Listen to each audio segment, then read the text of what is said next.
কৃষ্ণ সুপ্ৰভাত জনালোঁ। এয়া মাছ এইখিনি আৰু ধনিয়া পাত, কেঁচা জলকীয়া, আদা, ৰচুন, ৰঙালাও কটা হৈছে।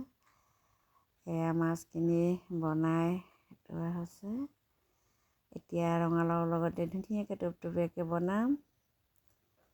জানুৱাৰী মাহত খুব মাছ মাংস খোৱা হৈছে। এয়া ভানকাঁহী ধুনীয়াকৈ সজাই লৈ আহিলোঁ। কৃষ্ণ কৃষ্ণ মাছ ভাতখিনি খাবৰ কাৰণে আৰম্ভ কৰিছোঁ। আপোনালোকে চাই থাকক, মই দেখুৱাই গৈ আছোঁ। এয়া ভজা মাছ, লগতে পকা জলকীয়া এটা, নেমু আৰু এয়া ৰঙালাওৰ লগত চব্জি বনাইছোঁ। খাই খুব মিঠা লাগে, খাই ভাল পাওঁ।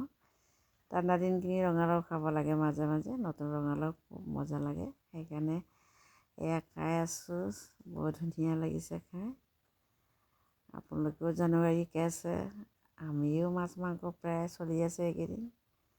খাই খুব মজা লাগে মুঠতে। কৃষ্ণ কৃষ্ণ।